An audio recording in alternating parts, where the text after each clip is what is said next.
स्वस्ति श्री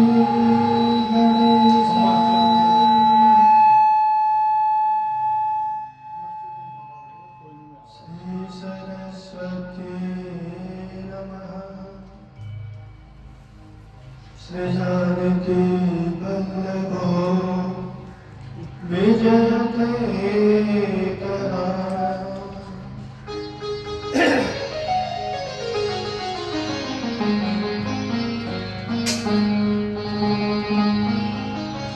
श्री राम कथा रस रसिक प्रभु शंभुनाथ हनुमान। प्रेम सहित आसन धरो सुनो कथा करुणा।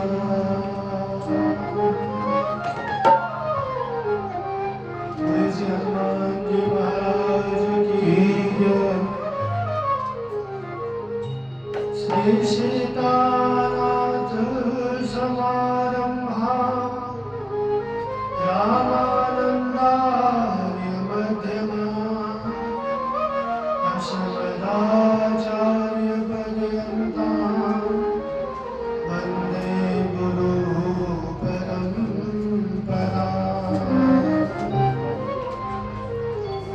बोले सद्गुरुदेव भगवान की जय।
सर्वस्व में रामचंद्रो दयालु नान्यं जाने नैव जाने न जाने बंदौ तुलसी के चरण जिनकिनेउ जग काज कलि समुद्र बूढ़त लखयो प्रगटउ सत्य जहान श्री राममय सब जग जान करो प्रणाम जोरि जुर पाई बोले सियावर रामचंद्र भगवान की जय। श्री उमापति महादेव की जय। श्री गंगा मैया की जय। श्री दक्षेश्वर महादेव की जय। श्री शीतला माता की जय। श्री राधा रास बिहारी लाल की जय। श्री गोस्वामी तुलसीदास महाराज की जय। श्री रामचंद्रमानस भगवान की जय।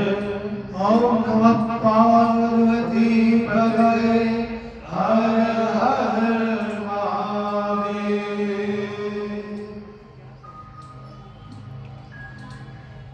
परम मंगल अकारण करुणा वरदाय भक्त वांछा कल्पतरु श्री तर्कनिंदक पीताम्बरधारी श्री सीताराम सरकार के चरणों में बारंबार प्रणाम। उमापति महादेव श्री हनुमान जी महाराज के चरणों में बारंबार दंडवत प्रणाम। कलि पावन अवतार श्री गोस्वामी तुलसीदास जी महाराज के चरणों में दंडवत प्रणाम। आज गंगा मैया की पावन तट पर चैत्र शुक्ल पक्ष प्रतिपदा हमारे हिंदू धर्म के नव संवत्सर नव वर्ष के प्रारंभ के अवसर पर श्री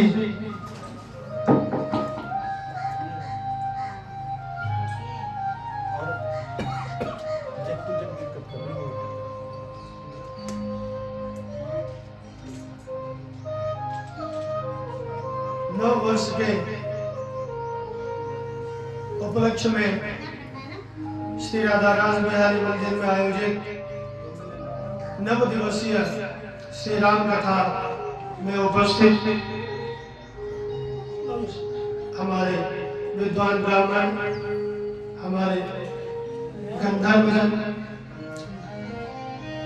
दूर दूर से कथा श्रवण करने के लिए आए हुए रसिक श्रोता, आप सभी को सादर जय श्री राम। आज बड़े हर्ष का विषय है गंगा मैया के पावन तट पर इस नव वर्ष के उपलक्ष्य में हम सब श्री राम कथा गंगा में स्नान करेंगे। आज से यह नव दिवसीय कथा प्रारंभ हो रही है और प्रथम दिवस कथा का महात्मा गाया जाता है।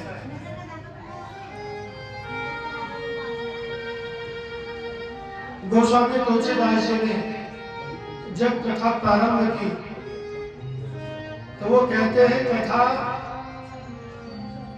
की महिमा क्या है, कथा का महत्व क्या है। तो गोस्वामी तुलसीदास जी कथा की महिमा गाते हुए कहते हैं, विमल कथा कर कीने अरंभा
श्री राम कथा क्या करती है?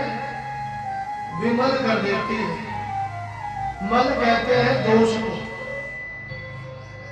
दोष रहित करने की सामर्थ्य जिसमें है वह है श्री राम कथा। और दोष कौन सा? जो हमारे मन के दोष है, हृदय के दोष है, भीतर के दोष है। एक बात बताएं, आपको बुरा मत मानना, हम ऊपर से खूब सज धज कर श्रृंगार करके आते हैं, सुंदर कपड़े पहनकर आते हैं, सुंदर परफ्यूम सुगंधित लगाकर आते हैं।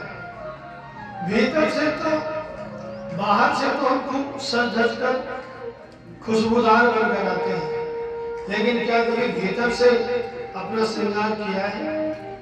क्या भीतर से कभी अपने आप को सुगंधित बनाया है? और यदि भीतर से आप सुगंधित नहीं है, आपका भीतर दुर्गंध मार रहा है, तो आप बाहर से कितने भी सज दो, वो किसी काम का नहीं है। चेहरे पर चमक तो अच्छा खाने पीने से भी आ जाता है, लेकिन भीतर से जो चमकता है वास्तविकता में वह चमक है। और ये भीतर की चमक केवल अपने आप को दिखती है या फिर संत महात्माओं को दिखती है। तो भीतर की चमक बहुत जरूरी है, और भीतर की चमक तब होगी जब हम भीतर से साफ होंगे। गंगा में स्नान करने से बाहरी तन पवित्र हो सकता है, भीतर का तन पवित्र होगा जब श्री राम कथा गंगा में स्नान करेंगे, जब श्री राम कथा गंगा में अवगाहन करेंगे, तब भीतर से हम साफ होंगे। और यह श्री राम कथा गंगा, यह श्री राम कथा सरोवर विमत्सर करती है, विमल करती है। और भीतर का मल है, भीतर का दोष है काम, क्रोध, लोभ, मोह, मद और मत्सर। ये भीतर के 6 विकार हैं। इन 6 विकारों को दूर करने की शक्ति भगवान की कथा में है। जो भीतर के विकारों को दूर कर दे, और यह श्री राम कथा विमल करती है। विमल कथा कर केन आरंभ। और सबसे बड़ा विकार जो भीतर का है वह है मत्सर, जिसका वर्णन श्रीमद् भागवत जी में भी आया है। निर्मत्सरा नाम सताम। यह कथा क्या करती है? मत्सर कहते हैं ईर्ष्या को, मत्सर कहते हैं मत्ता अग्रेसरती थी मत्सरा। जब हम अपने सामने वाले को देखकर ईर्ष्या करते हैं कि ये हमसे आगे कैसे बढ़ गया, ये हमसे ऊपर कैसे पहुंच गया, और हमारे भीतर जलन होनी शुरू हो जाए, हमारे भीतर दंग लगना शुरू हो जाए, समझ जाओ ये मत्सर है। और ये मत्सर सबसे बड़ा विकार है। मच्छर से बचने के लिए हम बाहर से मच्छरदानी लगा देते हैं, ऑडोमॉस लगा लेते हैं, कॉइल जला लेते हैं, लेकिन भीतर के मच्छर से बचने के लिए मच्छर और मत्सर में कोई ज्यादा अंतर नहीं है। मच्छर बाहर से बिल्कुल मारता है और मत्सर भीतर से। तो इस मत्सर से बचने का एक ही उपाय है कि श्री राम कथा गंगा में अवगाहन किया जाए, श्री राम कथा गंगा में डुबकी लगाई जाए। यह श्री राम कथा गंगा ही विमत्सर कर देती है। इसलिए गोस्वामी तुलसीदास जी कहते हैं, विमल कथा करकीन आरंभा। और क्या होता है? सुनत न साई काम बददम सुनत न साई काम बददम विमल कथा करे कीने अरम विमल कथा करी कीने अरम सुनत न साई काम बददम सुनत न साई काम बददम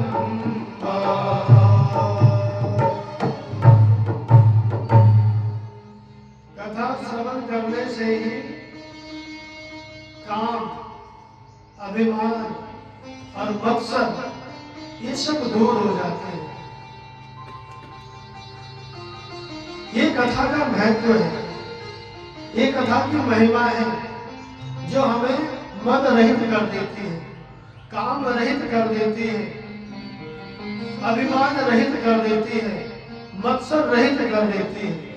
इसलिए गोस्वामी तुलसीदास जी कहते हैं कि यह कथा विमल करने वाली है, कलयुग के मद को दूर करने वाली है, कलिमद हरणी। ये कलयुग के दोष को दूर करने वाली कथा है। और यह श्री गोस्वामी तुलसीदास जी द्वारा रचित श्री रामचरितमानस इसका नाम है। रामचरितमानस इसका नाम क्यों पड़ा? इससे पहले जितने भी भगवान श्री राम जी के चरित्र हैं वो सब श्री रामायण कहलाए। और रामायण कितनी है?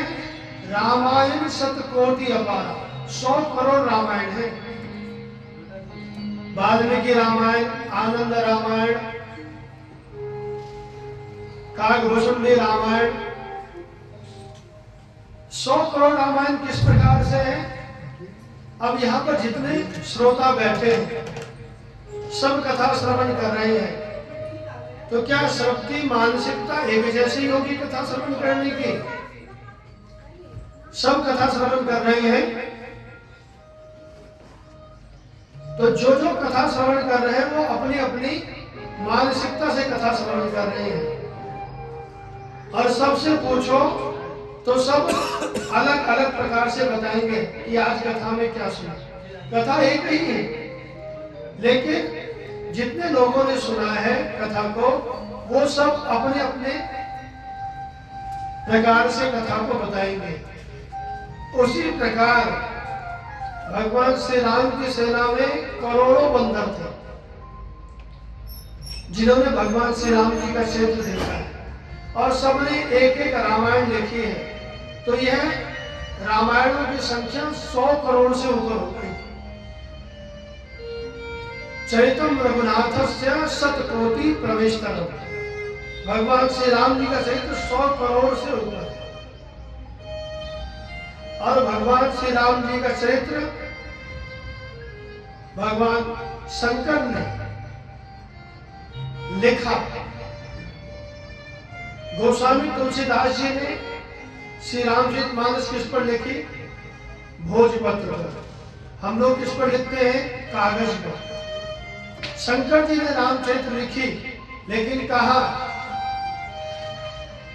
रचि महेश निज मानस राता, रचि महेश निज मानस राता, पाई सुसमय सिंहासन भाषा, पाई सुसमय सिंहासन भाषा, रचि महेश निज मानस राता,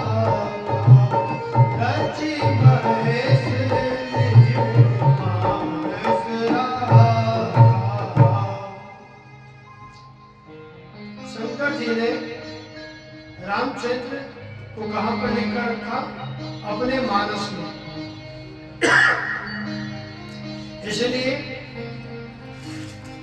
बाबा तुलसीदास जी ने जब इस ग्रंथ की रचना की तो इस ग्रंथ का नाम रखा श्री रामचरितमानस, क्योंकि शंकर जी के मानस में यह चरित्र लिखा हुआ था।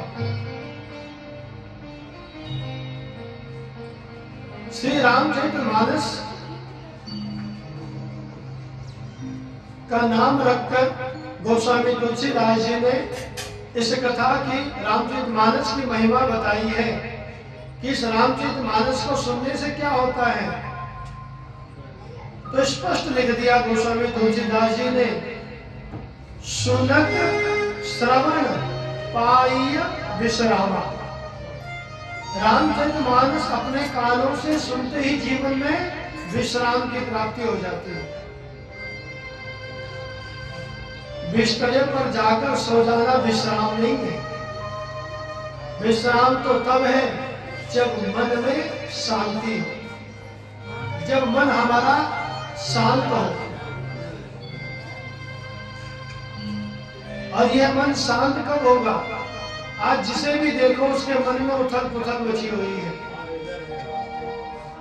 जिसे भी देखो वो मन से अशांत है, विश्राम नहीं है। सोने के लिए उसे गोली लेनी पड़ती है, क्योंकि नींद ही तब आती है जब मन में विश्राम हो। यदि मन में उथल पुथल चल रही हो, आप सोफे, आप डल्लप वाले गद्दे पर जाकर लेट जाओ, आपको नींद नहीं आएगी।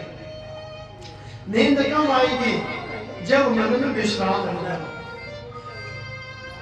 गोस्वामी तुलसीदास जी कहते हैं, पायो परम विश्राम राम समान प्रभु नाहि को। परम विश्राम केवल भगवान श्री राम की कथा ही दे सकती है जीवन में। और परम विश्राम कब कहते हैं? परम विश्राम किसे कहते हैं? विश्राम किसे कहते हैं? जब जीवन में हर प्रकार की चाह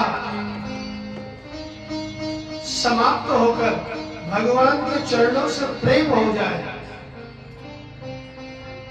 वो हमें चाहे जिस स्थिति में रखे, हम भगवान का धन्यवाद करें। चाहे वो भरपेट खिलाए, चाहे वो भूखा पेट रखे, तो भी हम भगवान का धन्यवाद करें। चाहे वो हमें महलों में रहने की व्यवस्था करवा दे या फिर टूटी फूटी मढ़ैया में रहने की स्थिति हो, और उस समय भी हम भगवान का धन्यवाद करें। चाहे वो हमें लाखों करोड़ों पब्लिक के बीच में पहुंचा दे या चाहे फिर अकेले रख दे, उसमें भी यदि हम धन्यवाद कहते हैं, प्रसन्न रहते हैं, तो यही परम विश्राम है। यही जीवन में विश्राम है। और आज इस विश्राम की ही कमी है। जिसे भी देखो, जितना उसके पास है उतने से वो संतुष्ट नहीं है। वो सोचता है कि इससे हमें और ज्यादा मिल जाए। जिसके पास साइकिल नहीं होती, वो सोचता है किसी तरह से साइकिल मिल जाती तो बड़ा अच्छा होता। और जब साइकिल मिल जाती है, साइकिल पर चलते हैं। वो जमाना था जब किसी के पास साइकिल होती थी तो बड़ा अभिमान से कहता था मेरे पास साइकिल है। लेकिन जिसके पास साइकिल आ जाती है, उसका मन उससे शांत नहीं होता।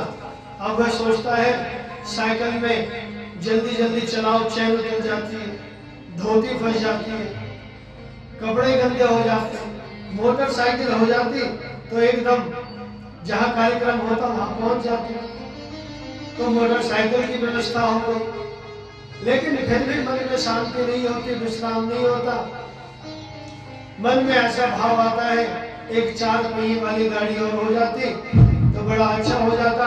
फैमिली को साथ में लेकर जाना पड़ता है कई बार, मोटरसाइकिल पर नहीं होता, भले ही नैनो मिल जाए।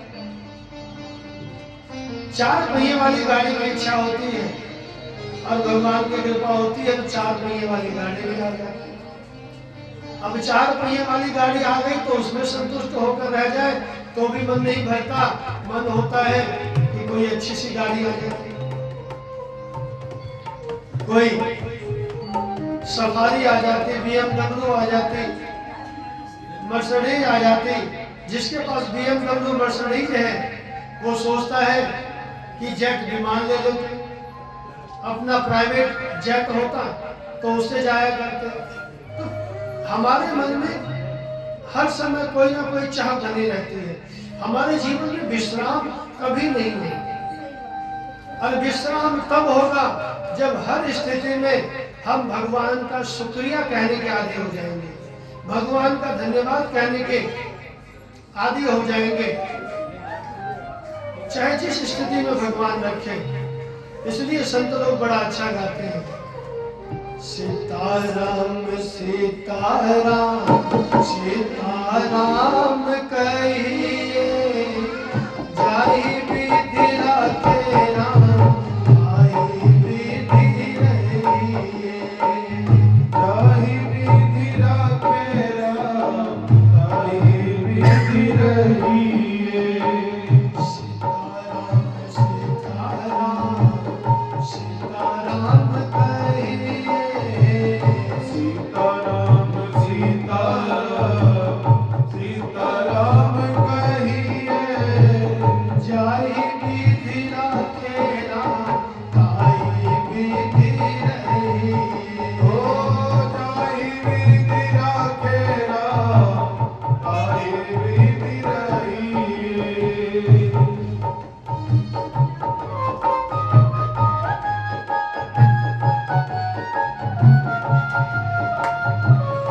बड़े भाव से ताली से वाली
जी को पाएगा।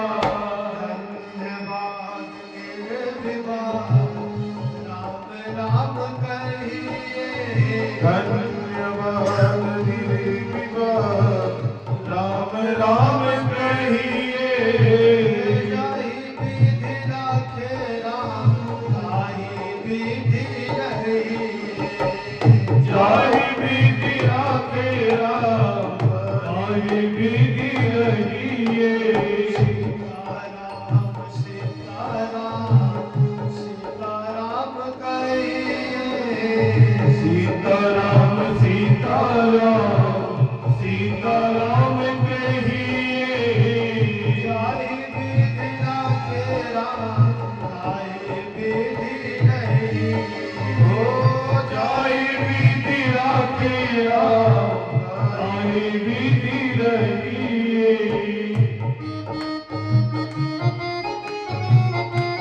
हरि बोल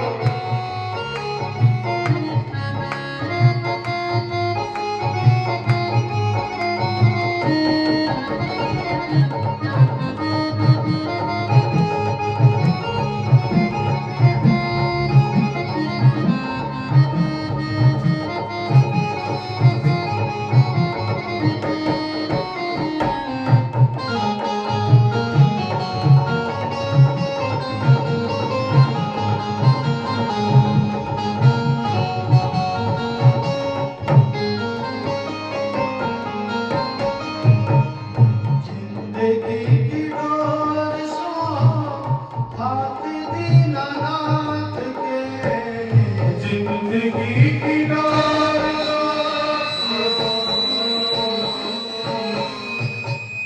जिंदगी की डोर सो हाथ दिन रात के झोपड़ी में राखे जाए महलों में बास ओ दे झोपड़ी में राखे जाए महलों में वास दे धन्यवाद देववाद राम राम कहिए धन्यवाद निर्विवाद राम राम कहिए जाहि विधि राखे राम ताहि विधि रहिए जाहि विधि राखे राम ताहि विधि रहिए सीताराम सीताराम सीताराम कहिए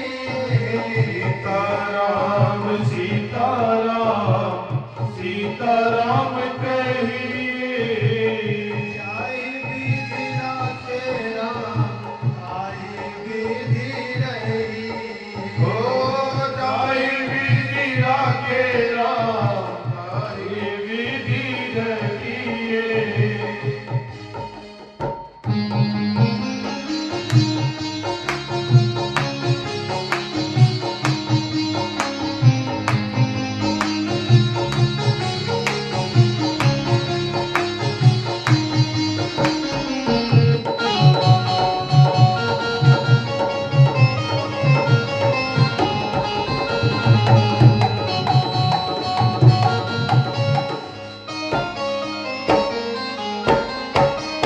आशा एक राम जी से दूजी आशा छोड़ दे आशा एक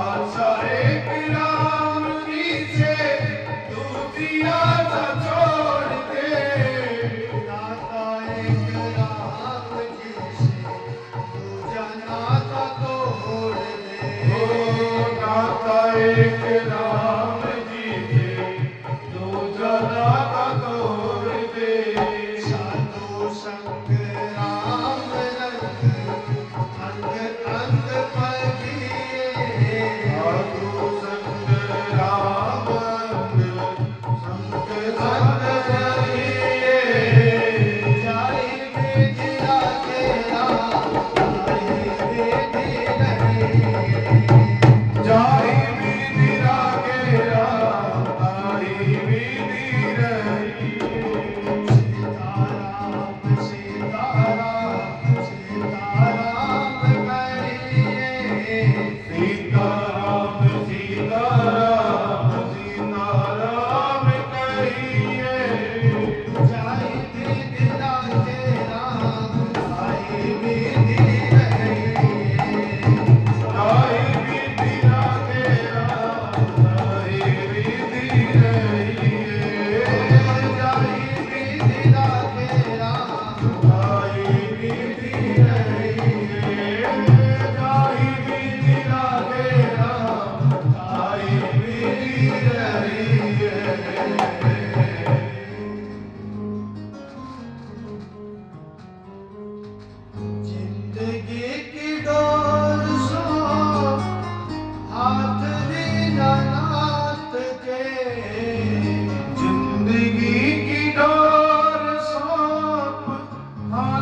झोपड़ी में वासुदेव।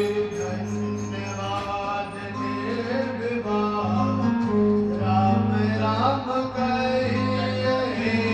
धन्यवाद निर्विवाद राम राम कहिए।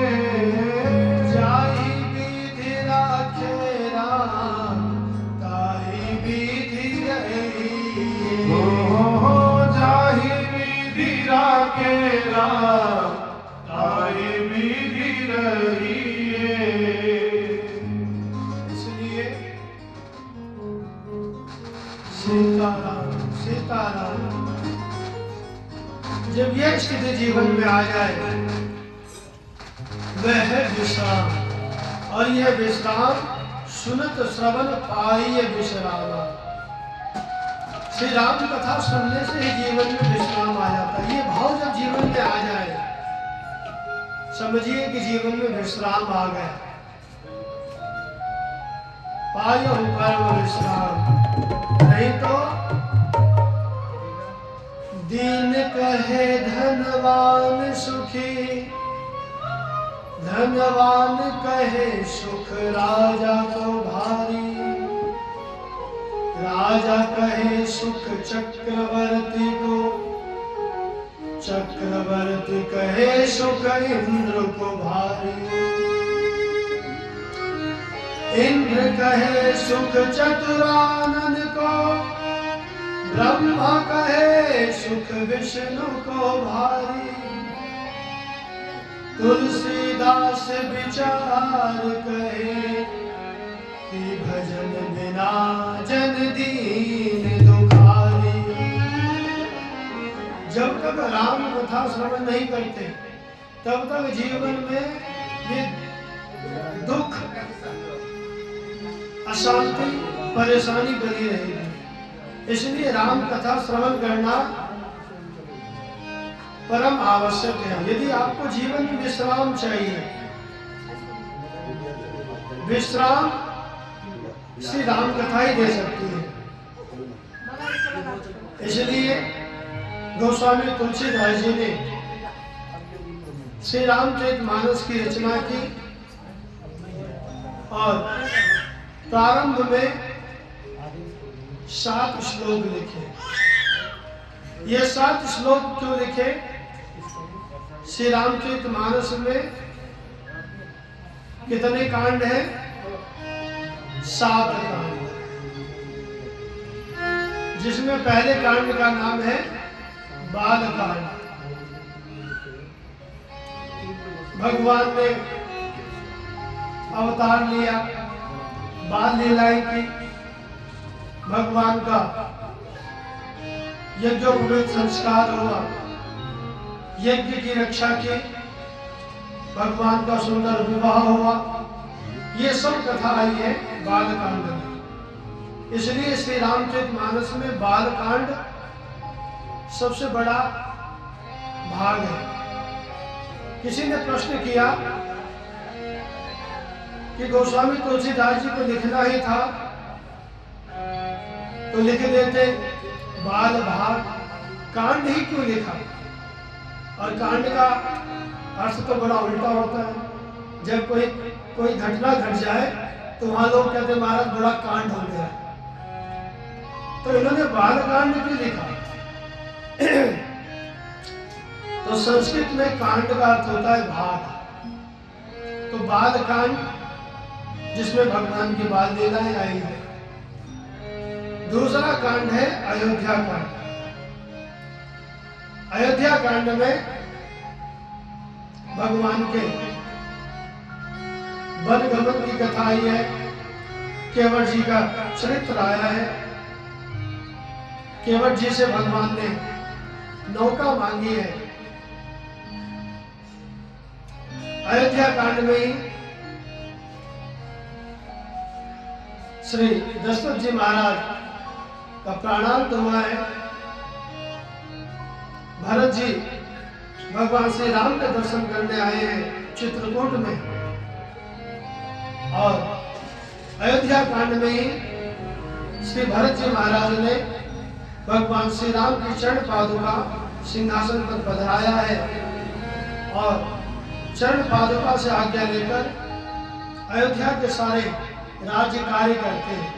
ये सारी कथा अयोध्या कांड में आई। उसके बाद आया है अरण्य कांड, जिसमें भगवान चित्रकूट से पंचवटी की तरफ चले, पंचवटी में निवास किया है और जहां पर ताड़का आई है और ताड़का के नाक कान को काटकर मानव भगवान श्री राम ने रावण को चुनौती दी है। और इसी अरण्य कांड में मेरी मां जानकी जी का अपहरण हुआ है और इसी अरण्य कांड में हनुमान जी से भेंट हुई है। ये सारी कथा अरण्य कांड में आई है। चौथे कांड का नाम है किष्किंधा कांड, जिसमें भगवान श्री राम और सुग्रीव जी की मित्रता हुई है। बाली का उद्धार किया है और चारों दिशाओं में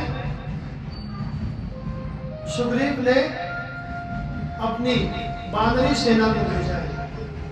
और श्री रामचरितमानस में यह सबसे छोटा कांड है, किष्किंधा कांड। उसके बाद पांचवा कांड है, जिसका नाम सभी को पता होगा, सुंदर कांड। सुंदर कांड में हनुमान जी की प्यारी कथा आई है, जानकी जी से भेंट की कथा आई है। राम जी ने सुंदर कांड में ही हनुमान जी को अपना पुत्र कहा है और सुंदर कांड में ही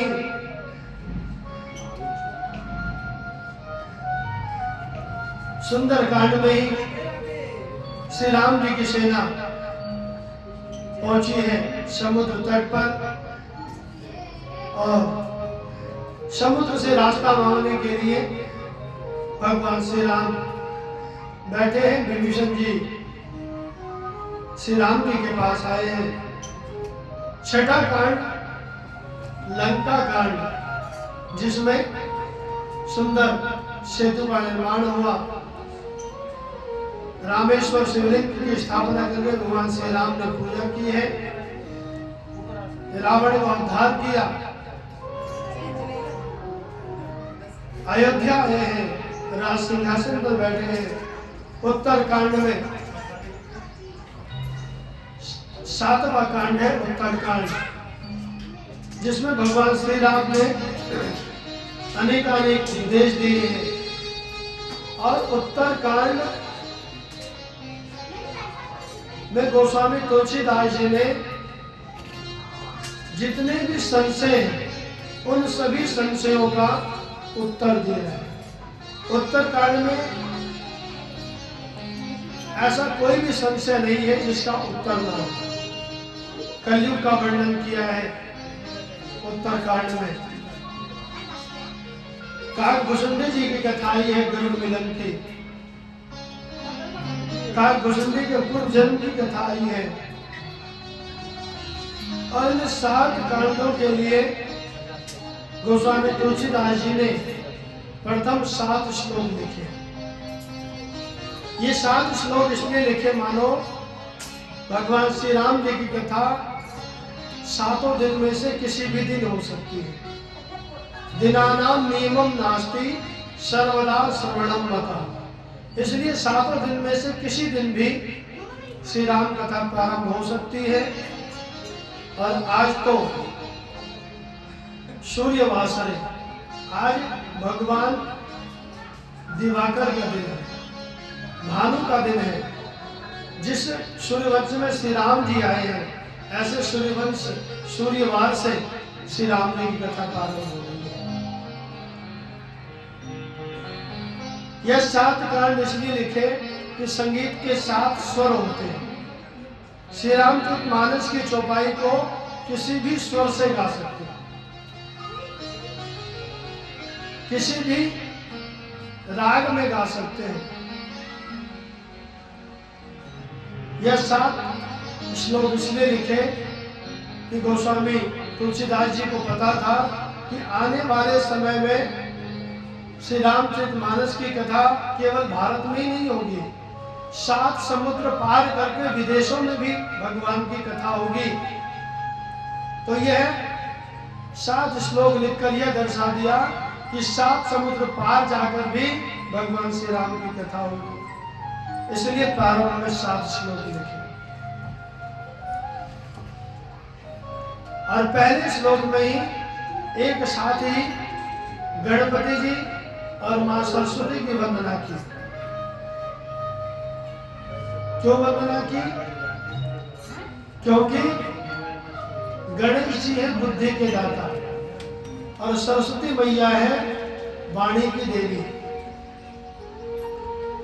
तो भगवान की कथा कहने के लिए गुरु की कृपा होनी चाहिए। बिना गुरु कृपा के आप भगवान की कथा नहीं कह सकते। इसलिए गोस्वामी तुलसीदास जी ने अयोध्या कांड के प्रारंभ में लिखा, श्री गुरु चरण सरोज रज निज मन मुकुर सुधार, बरनउँ रघुवर चरित विमल जसु जो दायक बल चार। गोस्वामी तुलसीदास जी ने इसलिए गुरु की वंदना की क्योंकि बिना गुरु कृपा से रघुपति का चरित्र कहना बड़ा मुश्किल है। वरनउँ रघुवर विमल जस, विमल कथा कर कीन अरुंधा। तो इसलिए गुरुदेव की कृपा होनी चाहिए। अब गुरुदेव की कृपा हो गई तो गणपति बुद्धि के दाता है, बिना गणपति के बुद्धि कहां से आएगी? इसलिए गणपति का वंदन किया।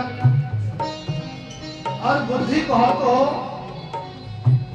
बोलने की कला ना हो, और बोलने की कला मां सरस्वती प्रदान करती है। और चैत्र नवरात्र प्रारंभ है, इसमें हम मां सरस्वती की उपासना करते हैं जो हमें विद्या प्रदान करती है। इसलिए पहले श्लोक में गणपति और सरस्वती मैया की वंदना की है। गोस्वामी तुलसीदास जी कहते हैं, वरदानामर्थ संघानां रसानां छन्दसामपि मंगलानां च कर्तारो वन्दे वाणी विनायको। एक ही पंक्ति में गणेश जी और सरस्वती की वंदना की और दूसरे श्लोक में भगवान पार्वती शंकर की वंदना की। भवानी शंकरौ वंदे श्रद्धा विश्वास रूपिणौ, याभ्यां विना न पश्यन्ति सिद्धः स्वान्तः स्तमीश्वरम्। भवानी शंकरौ वंदे। भवानी कौन है? पार्वती। और शंकर जी, पार्वती है श्रद्धा, शंकर जी है विश्वास। जब तक हमें किसी के प्रति श्रद्धा नहीं होगी तब तक उसके प्रति विश्वास की उत्पत्ति नहीं हो सकती।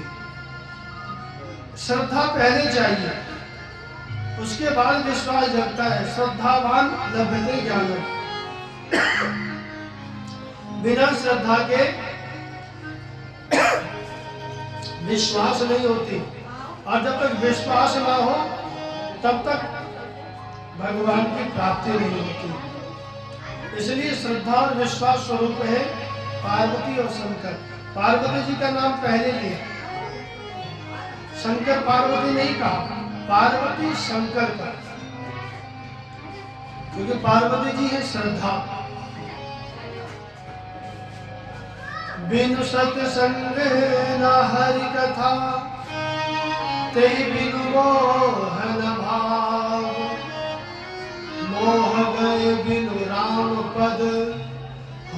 न दृढ़ अनुराग। और मिले ही न रघुपति बिनु अनुरागा। बिना अनुराग के, बिना प्रेम के भगवान मिलने वाले नहीं। और ये प्रेम तब होता है जब तक श्रद्धा विश्वास ना हो। श्रद्धा विश्वास ही भगवान के प्रति प्रेम उत्पन्न करती है। इसलिए श्रद्धा भी चाहिए और विश्वास भी चाहिए। श्रद्धा विश्वास दोनों की आवश्यकता है। तीसरे श्लोक में गुरु की वंदना की, सीताराम जी की वंदना की, मां जानकी जी की वंदना की। उद्भव स्थिति संहार कारिणी क्लेश हारिणी सर्वश्रेयस्करीं सीतां नतोऽहं राम वल्लभा। मां जानकी जी जो उद्भव करती है, पोषण करती हैं और संहार करती हैं। सभी प्रकार के क्लेशों को हरण करती हैं। और केवल क्लेशों को हरण नहीं करती, सभी प्रकार के श्रेय को देने वाली, सभी प्रकार के कल्याणों को प्रदान करने वाली जो मां जानकी है, उनको हम प्रणाम करते हैं। तो क्या जानकी मैया, क्या सीता मैया ही सब कुछ देती हैं? बोले अकेले तो वो भी नहीं दे सकती। इसलिए यहाँ सीता जी को अकेले प्रणाम नहीं किया। न तो हम राम वल्लभ, राम जी के साथ सीता जी को प्रणाम किया है। इसलिए हम लोग सीताराम सीताराम कहते हैं। और सीताराम नाम में इतना प्रभाव है। यहाँ पर सिद्ध स्रोत में एक बाबा जी हुए, नाम ही उनका पड़ गया सीताराम बाबा। सीताराम जी का नाम लेकर वो भयानक बीच जंगल में कुटिया बनाकर रहते हैं। वर्तमान में तो उनकी समाधि है अयोध्या। भगवान साकेत लोक को चले गए श्री सीताराम बाबा जी, लेकिन उनकी समाधि स्थल अभी भी वहां पर है। और आज भी उस आश्रम में हजारों लोगों की भीड़ होती है। कई प्रकार के स्रोतों को पार करके उस आश्रम में जाते हैं। और आज भी वहां जो सीताराम बोलता है, वन्य पशु हाथी सियार उसे परेशान नहीं करते। इतनी शक्ति है सीताराम जी के नाम में वहां। और जो भाव से, श्रद्धा से सीताराम जी को भजता है, उसके जीवन में सभी प्रकार का कल्याण प्राप्त होता है। सभी प्रकार का सुख उसके जीवन में आता है। इसलिए न तो हम राम वल्लभा। और जानकी जी को प्रणाम करने के बाद 7वें श्लोक में गोस्वामी तुलसीदास जी कहते हैं, नाना पुराण निगमागम सम्मतम यद रामायणे निगदितं कथितं यतोऽपि स्वान्तः सुखाय तुलसी रघुनाथ गाथा भाषा निबंधमति मंजुल महाविनोति। नाना पुराण निगमागम सम्मतम यद। पुराण कितने हैं? तो पुराणों की संख्या है 18। वेद कितने हैं? वेद हैं 4। पंचम वेद है महाभारत। शास्त्र कितने हैं? 6। उपनिषद कितने हैं? 100। तो नाना पुराण निगमागम सम्मतम यत्। 18 पुराण, 5 वेद, 6 शास्त्र, 100 उपनिषद, इन सभी का सार निकालकर गोस्वामी तुलसीदास जी ने श्री रामचरितमानस में रख दिया है। और ये श्री रामचरितमानस, जो श्री रामचरितमानस को कभी पढ़े नहीं है, उनसे कहो कि आप श्री रामचरितमानस का पाठ किया करो, तो वो कहते महाराज कैसे पढ़े, संस्कृत तो हमें आती नहीं। उनको ये पता ही नहीं कि श्री रामचरितमानस संस्कृत में नहीं है, अवधी भाषा में। सभी वेद पुराणों का सरलीकरण करके गोस्वामी तुलसीदास जी ने श्री रामचरितमानस में रख दिया है। आपको सभी वेद पुराण पढ़ने की आवश्यकता नहीं है, आप केवल श्री रामचरितमानस का पाठ करिए, सभी वेद पुराणों को पढ़ने का फल मिलेगा, सभी शास्त्रों को पढ़ने का फल मिल जाएगा।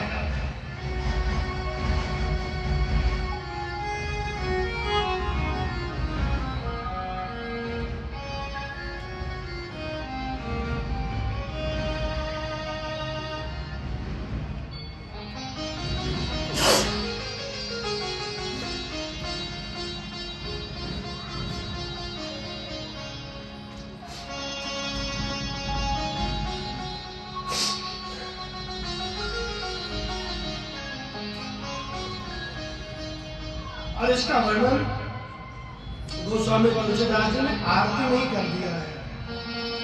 गावत वेद पुराण अष्टदश, गावत वेद पुराण अष्टदश, छहो शास्त्र सब ग्रंथन को रस, छहो शास्त्र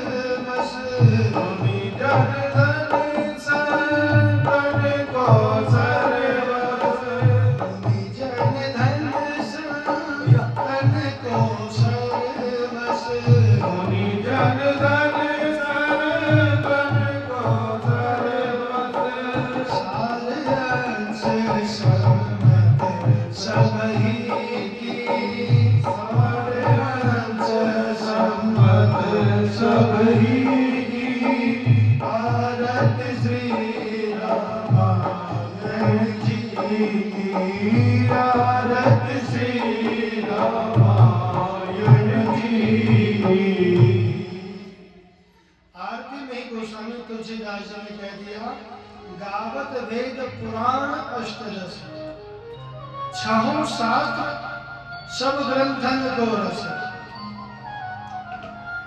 मुनि जन धन संतन को सर्वस, सार अंश, ये सभी ग्रंथों का सार है, सम्मत सभी का, और ये सबकी सम्मति है।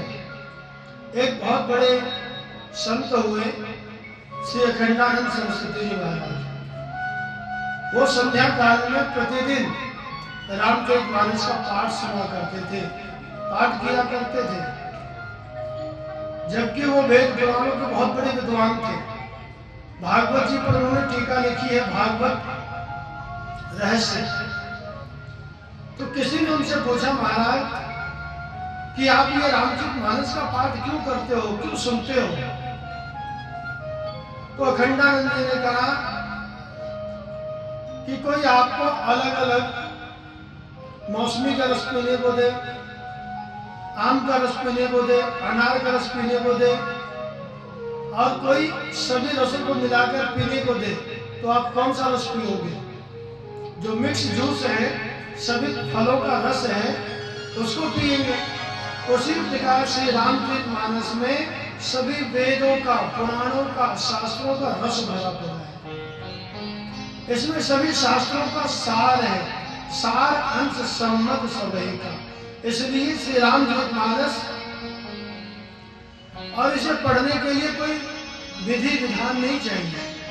आप बिस्तरे पर बैठकर पढ़ो, आप नीचे बैठकर पढ़ो, आप खड़े होकर पढ़ो, आप लेट कर पढ़ो, आप जैसे भी पढ़ोगे ये आपका कल्याण करने वाली है।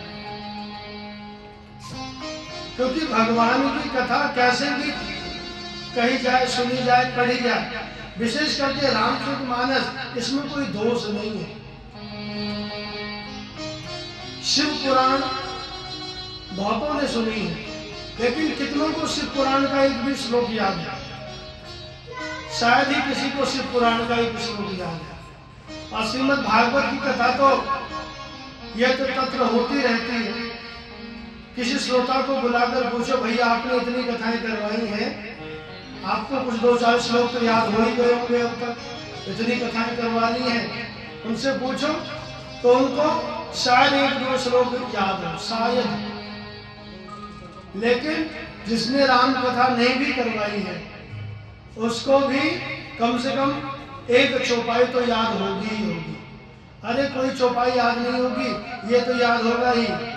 मंगल भवन अमंगल हारी, मंगल भवन अमंगल हारी, सुदशरथ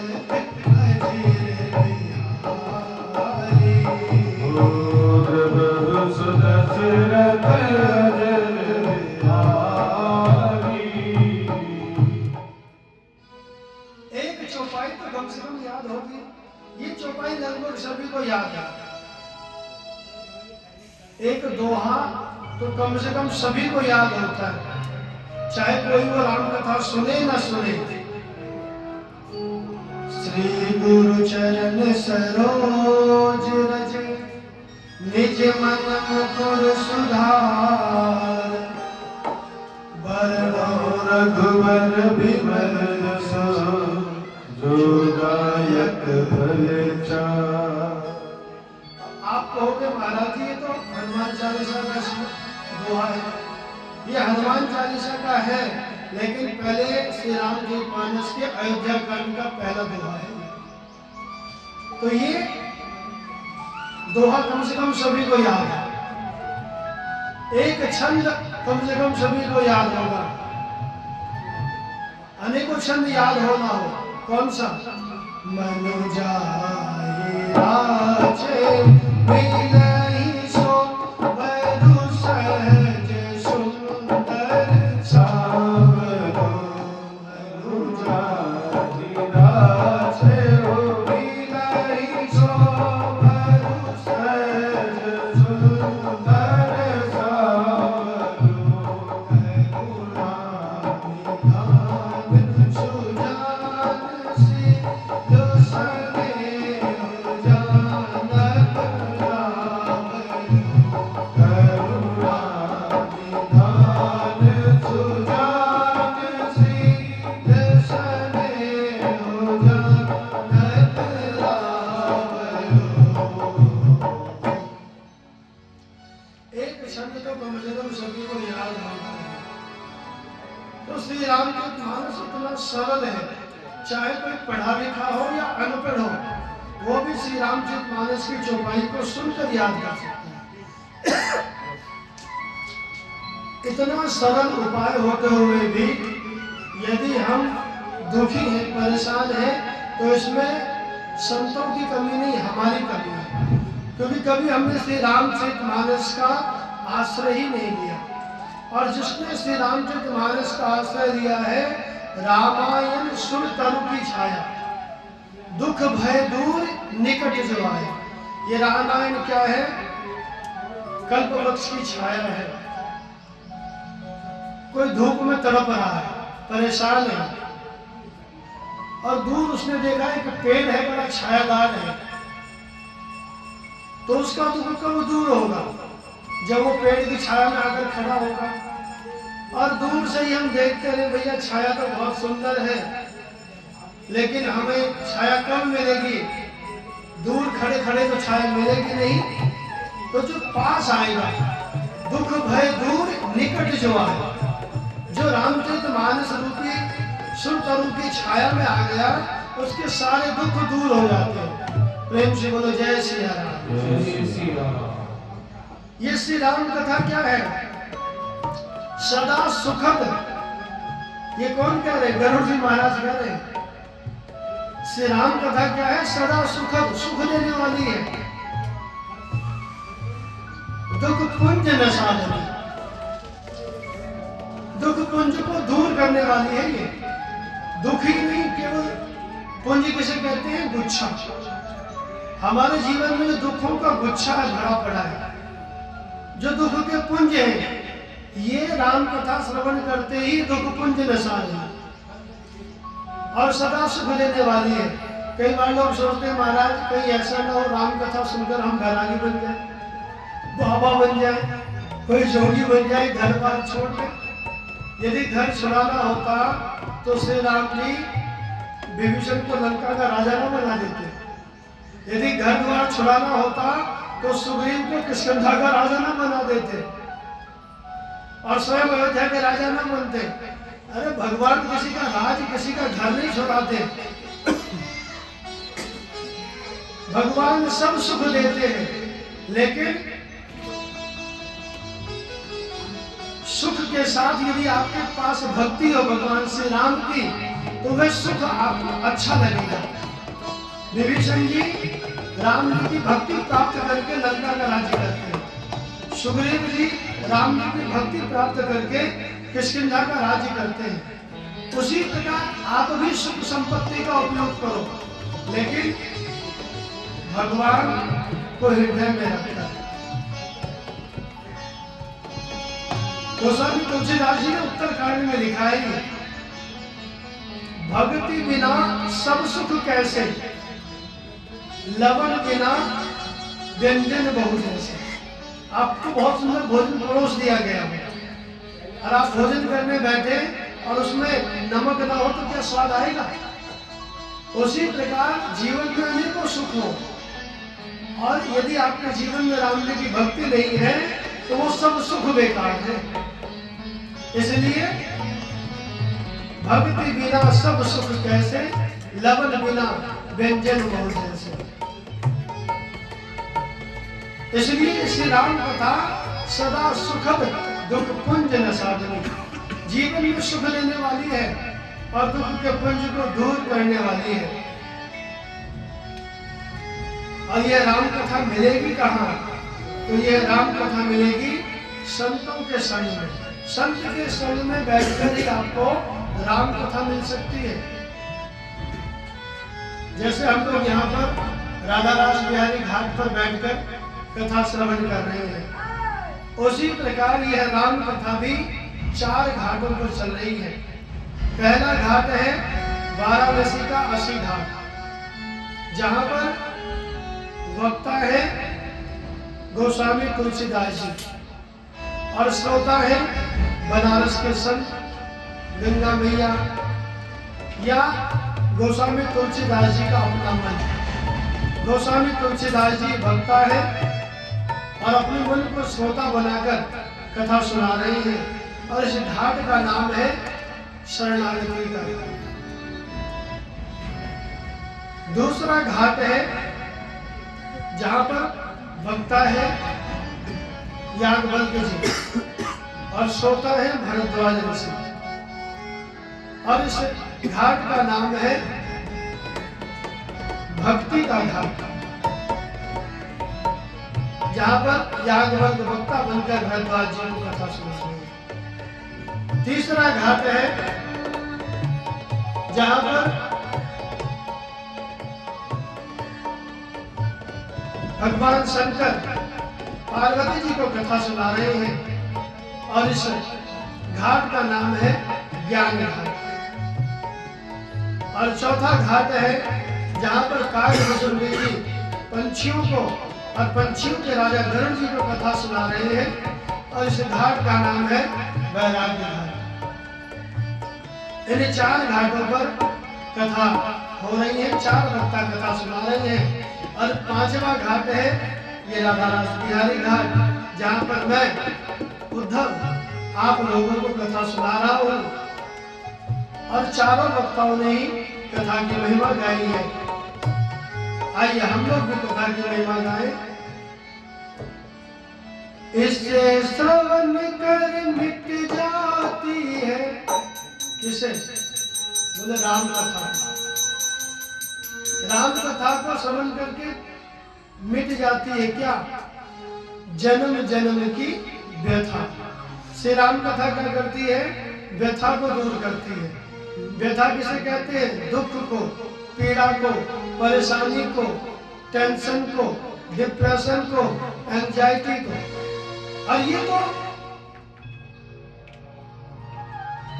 मैंने इस कथा का परिणाम देखा है।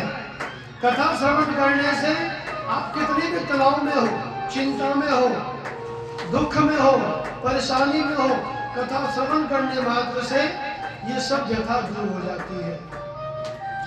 इसलिए गोस्वामी तुलसीदास जी कथा महिमा में गाते हुए कहते हैं, इससे श्रवण कर मिट जाती है, इसे श्रवण कर मिट जाती है, कथा श्रवण कर मिट जाती है, कथा श्रवण कर मिट जाती सौ है। जन्म जन्म की व्यथा, ओ जय जय राम कथा, जय श्री राम कथा, जय जय राम कथा, जय श्री राम कथा, ओ जय जय राम कथा, जय श्री राम कथा, जय जय राम कथा, जय श्री राम कथा, कथा श्रवण कर मिट जाती है, कथा श्रवण कर मिट जाती है, कथा श्रवण कर मिट जाती है, कथा श्रवण कर मिट जाती है। जन्म जन्म की व्यथा, ओ जय जय राम कथा, ओ जय श्री राम कथा, जय जय राम कथा, जय श्री राम कथा,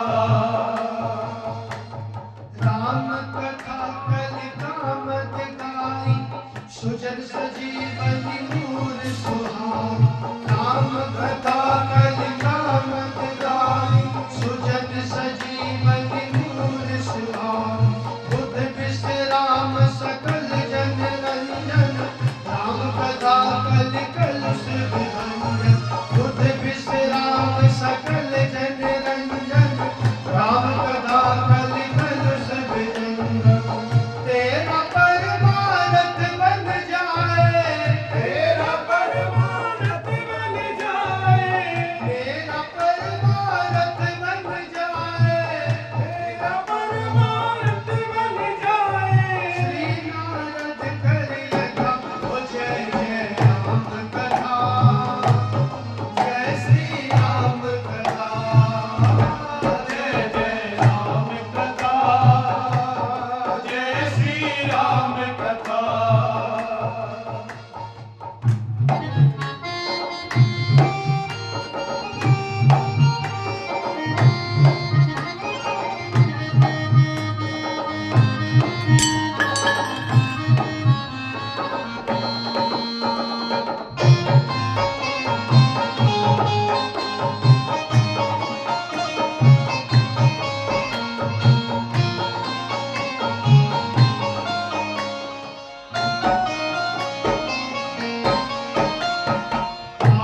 मोह मह से सुधशाला, राम कथा कालिका कराला, महामोह मह से सुधशाला, राम कथा कालिका कराला, राम कथा शश किरण समाना, संत चकोर करहि जय पाना, राम कथा शश किरण समाना, संग चकोर करहि जय पाना, पीकर तू भी अमर हो जाए, पीकर तू भी अमर हो जाए, गाकर तू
गिरिराज कुमार, राम कथा सुंदर करतारी, संशय विहग उड़ावन हारी।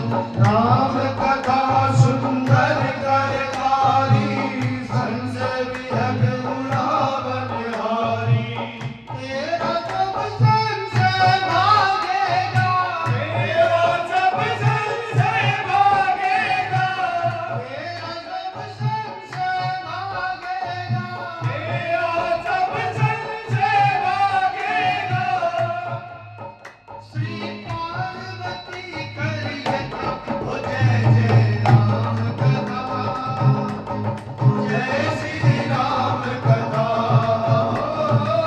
जय जय राम कथा, जय श्री राम कथा, जय जय राम कथा, जय श्री राम कथा, जय जय राम कथा, जय श्री राम कथा।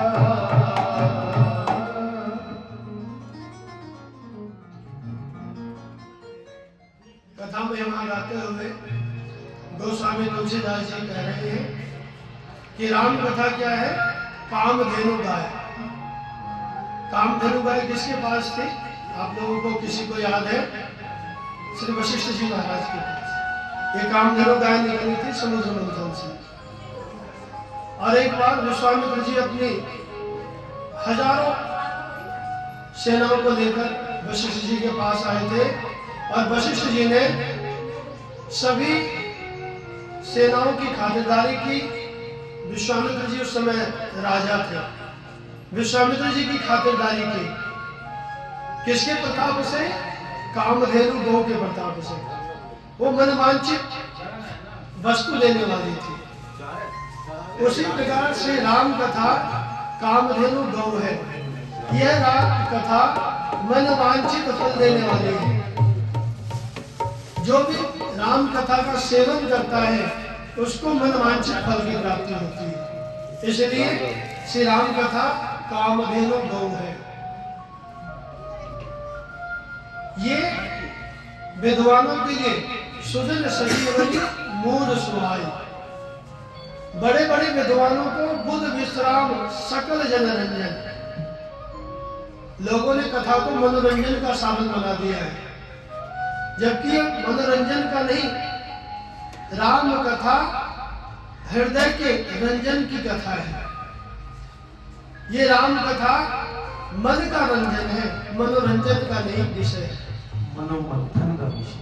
ये मन मंथन का विषय है। ये राम कथा मन को विकार रहित करती है। गोस्वामी तुलसीदास जी हमेशा अपनी दीनता की बात कहते हैं, क्योंकि गोस्वामी तुलसीदास जी शरणागति के घाट पर बैठे हैं। वो कहते हैं, मौसम दीन न दीन हित, तुम समान रघुबीर। जहां भी दीनता की बात आती है समझ लीजिए वहां तुलसीदास जी बोल रहे हैं। श्री रामचरितमानस में याज्ञवल्क्य जी कथा महिमा बताते हुए कहते हैं, ये कथा क्या है? ये है साक्षात काली का अवतार, जो जीवन में महामोह है। हम सब महामोह में फंसे हैं। कौन से मोह में? आगे वर्णन बड़े विस्तार से आया है, लेकिन यहाँ पर कहते हैं, हम जिसको भी अपने इंद्रियों से, मन से, वचन से अपना मानते हैं, अपना समझते हैं, समझ लीजिए सब मोह है। और व्यक्ति इस मोह रूपी महाजाल में फंसा हुआ है और सभी मोह में सोए हुए हैं। इस महामोह रूपी महिषासुर का वध करने के लिए श्री राम कथा क्या है? काली का अवतार लेकर आई है। जैसे महिषासुर का वध करने के लिए भगवती महिषासुर मर्दनी के रूप में आई, उसी प्रकार यह राम कथा कालिका कराना। ये राम कथा क्या है? याज्ञवल्क्य जी कहते हैं ये अमृत है, क्योंकि शशि किरण समान चंद्रमा अपनी किरणों से अमृत की बरसात करता है। इसलिए कहते हैं सुबह ब्रह्म मुहूर्त में जगना चाहिए, ब्रह्म मुहूर्त में घर से बाहर निकलना चाहिए, जिससे आपके ऊपर चंद्रमा की अमृत रूपी किरणें पड़े और आप निरोगी हो जाओगे। सुबह का घूमना, सुबह का ब्रह्म मुहूर्त में उठना व्यक्ति को निरोगी कर देता है। और मैं किसी और का नहीं, अपना अनुभव कहता हूँ। 1 साल से लगभग ब्रह्म मुहूर्त में जगने का अभ्यास किया और उसका परिणाम यह हुआ कि सभी प्रकार के रोगों से मैं खुद मुक्त हो गया। मुझे खुद प्री डायबिटिक हो गया था, लेकिन ब्रह्म मुहूर्त में जगने से, चंद्र किरण ग्रहण करने से आज मेरा शुगर नॉर्मल है, आज सारी बीमारियां दूर हो गई। तो ये राम कथा क्या है? अमृत के समान है। जो राम कथा श्रवण करता है उसके जीवन में अमृत तत्व की प्राप्ति होती है, सभी प्रकार के रोग भी समाप्त होते हैं। याज्ञवल्क्य जी कथा की महिमा गा रहे हैं। शंकर जी कह रहे हैं कि देवी राम कथा कुल्हाड़ी है। कलयुग के पापों का जो वृक्ष बढ़ गया है, इस पाप रूपी वृक्ष को काटने के लिए श्री राम कथा कुल्हाड़ी का काम करती है। बहुत सारे पंछी एकत्र हो जाएं, आप वहां जाकर ताली बजाओ, तो ताली बजाने से क्या होगा? सारे पंछी उड़ जाएंगे। उसी प्रकार जीवन में जब बहुत सारे संशय एकत्र हो जाए, संशय इकट्ठे हो जाए, शंका का समाधान ना मिले, तो आप राम कथा की शरणागति ले लो, आपके सभी शंकाओं का समाधान श्री राम कथा में मिल जाएगा। आप मन में कोई प्रश्न लेकर कथा में बैठिए और आप देखोगे कि आपके भीतर श्रद्धा है, विश्वास है, तो उसी 3 घंटे की कथा में ही आपको आपके शंका का समाधान मिल जाएगा। ये कथा की महिमा है।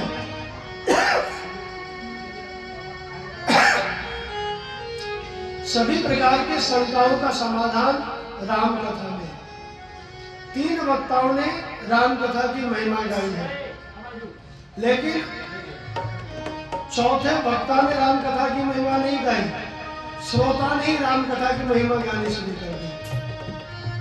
वक्ता यहाँ पर है काकभुजंडी जी और श्रोता है पंछी के राजा गरुड़। गरुड़ जी को राम कथा सुनने की आवश्यकता क्यों पड़ गई? तो गरुड़ जी को भी मोह हो गया था। जब राम रावण का संग्राम चल रहा था, भगवान श्री राम को नागपाश में बांध दिया था, तब नारद जी के कहने पर गरुड़ जी आए और श्री राम लक्ष्मण को नागपाश से मुक्त किया। और गरुड़ जी सोचने लगे, जिनका नाम लेने से लोग भव बंधन से मुक्त हो जाते हैं, क्या उनको कोई सांप बांध सकता है? क्या उनको सर्प नागपाश में बांधा जा सकता है? ये भगवान नहीं हो सकते, ये जरूर साधारण प्राणी है। और यह बात उन्होंने नारद जी को कही। नारद जी ने कहा, वाह गरुड़ जी, आए तो थे बंधन मुक्त करने, लेकिन खुद ही बंधन में फंस गए। आप मेरे पिताजी के पास जाइए, मेरे पिताजी आपको इस बंधन से मुक्त करेंगे। ब्रह्मा जी के पास भेजा नारद जी ने, और नारद जी ने कहा कि क्या वो ब्रह्म है जो एक साधारण नागपाश में बंध गए? ब्रह्मा जी ने कहा, गरुड़, भगवान की माया बड़े विचित्र है। जेहि बहुबार नचावा मोहि, जेहि बहुबार नचावा मोहि, कोहि व्यापेउ विहंग पति कोई। सोई व्यापे इहत पद कोई।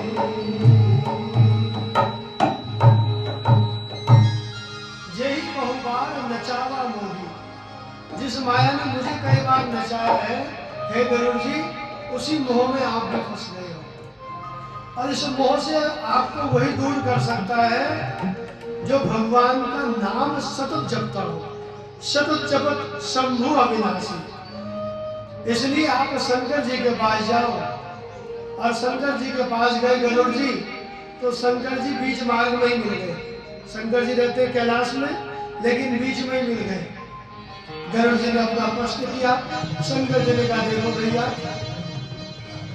तुम्हारा मोह में दूर तो कर देता, तुम्हारी बीमारी की दवाई में दे देता, लेकिन मेरी डिस्पेंसरी है कैलाश में और तुम मुझे मिले हो रास्ते में, तो मैं तुम्हारा इलाज नहीं कर सकता, दवाई नहीं दे सकता। हाँ, मैं तुम्हें ऐसे स्थान पर भेज सकता हूँ जहाँ तुम्हारा मोह दूर हो जाएगा। तुम सीधे चले जाओ नीलगिरी पर्वत पर, गरुड़ का भुजंगी जी के आश्रम पर। तुम्हारा मोह वही दूर कर सकता है जो सतत सत्संगति करता है, सत्संग करता है। इसलिए तुम उनका सत्संग जरूर जाता है। और गरुड़ जी जब आए हैं काकभूषण जी के पास, तो काकभूषण जी ने पूछा, पहले तो पूजा कीन सहित अनुरागा, मधुर वचन बोले तब कागा। पहले तो काकभूषण जी ने पूजा की। क्यों पूजा की? क्योंकि पंछियों के राजा है और काकभूषण जी पंछी। पहले तो पूजा की प्रेम से, और उसके बाद पूछा कि अब आने का कारण बताओ, क्यों आए हो। तब गरुड़ जी कथा की महिमा गाने लगे। गरुड़ जी कहते हैं, सुनहु तात जे कारण आओ, सो सब भयउ दरस तब पाओ। सुनहु तात जे कारण आओ, सो सब भयउ दरस तब पाओ। तब देखी आश्रम अति पावन, गयो मोह संशय नाना। तब देखी आश्रम अति पावन, गयो मोह संशय नाना। अब श्री राम कथा अति पावन, सदा सुखद दुख कुंजन सार। अब श्री राम कथा अति पावन, सदा सुखद दुख कुंजन सावनी। बार बार बिनबहु प्रभु तोरे, बार बार बिनबहु प्रभु तोरे, सादर तात सुनावो मोरे राम कथा। जय जय राम कथा, जय जय राम कथा, जय श्री राम कथा, जय जय राम कथा, जय श्री राम कथा, जय जय राम कथा, जय श्री राम कथा। यहाँ पर गरुड़ जी कहते हैं कि जिस कारण से मैं आया हूँ वो सुनिए। जैसे ही मैं आपके सीमा के भीतर प्रवेश किया, मैंने आपका पवित्र पावन आश्रम देखा। मेरे जितने भी संशय थे, भ्रम थे, वो सब मिट गए। देखिए हर जगह का औरा होता है। यदि आप अच्छी जगह पर जाओगे जहाँ भजन कीर्तन भगवान का नाम गुणगान होता है, उस जगह की औरा आभा मंडल अलग होती है।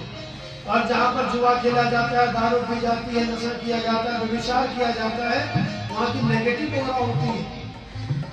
ऐसी जगह पर अच्छे लोगों का मन जाकर उचाट हो जाता है। लेकिन जहाँ भजन कीर्तन सत्संग होता है बार बार, इस प्रकार गरुड़ जी महाराज कहते हैं, अब तो मैं आपसे केवल एक ही प्रश्न करता हूँ कि अब मुझे आप श्री राम कथा सुनाओ। काकभूषण जी गरुड़ जी को श्री राम कथा सुनाएंगे, और ये कथा कल से प्रारंभ होगी। चारों वक्ता अपने अपने घाट पर बैठकर श्री राम कथा प्रारंभ करेंगे, और 5वां कथा वक्ता राधा राज विहार मंदिर में बैठकर आप सभी को कथा सुनाएगा। कल ठीक 10:30 बजे से कथा प्रारंभ होगी। आइए तब तक भगवान श्री राम का नाम लें और सुंदर आरती करें। हरे राम राम राम सीता राम राम राम। हरे राम राम राम सीता राम राम राम। हरे राम राम राम सीता राम राम राम। हरे राम राम राम सीता राम राम राम। हरे राम राम राम सीता राम राम राम। हरे राम राम राम सीता राम राम राम। हरे राम राम राम सीता राम राम राम। हरे राम राम राम सीता राम राम राम। कथा विसर्जन आज की शंभुनाथ हनुमान। कथा विसर्जन आज की शंभुनाथ हनुमान। कथा विसर्जन आज की शंभुनाथ हनुमान। कथा विसर्जन आज की शंभुनाथ हनुमान। राम लखन श्री जानकी सदा करो कल्याण। राम लखन सिया जानकी सदा करो कल्याण। हरे राम राम सीता राम राम। हरे राम राम राम सीता राम राम राम। हरे राम राम सीता राम राम। हरे राम राम राम सीता राम राम राम। हरे राम सीता राम राम। हरे राम राम राम सीता राम राम राम। हरे राम सीता राम राम। हरे राम राम राम सीता राम राम राम। सीता राम राम राम सीता राम राम राम। हे राजा राम की आरती उतारो। हे राजा राम तेरी आरती उतारो। कनक सिंहासन राजत जोड़ी। कनक सिंहासन राजत जोड़ी। दशरथ नंदन जनक किशोरी। दशरथ नंदन जनक किशोरी। युगल छवि मन के बसाऊं। युगल छवि मैं मन में बसाऊं। हे राजा राम की आरती उतारो। हे राजा राम तेरी आरती उतारो। राम भाग सो विद्य जग जननी। पावन भाग्य शोभित जन जननी। चरण विराजत है शुभ अंजनी। चरण विराजत है सुख अंजनी। उन चरणों में दर्शन पाओ। हे राजा राम तेरी आरती उतारो। चरणों से निकले गंगा प्यारी। चरणों से निकली है गंगा प्यारी। जिसने सारी दुनिया तारी। जिसने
तुलसी संगत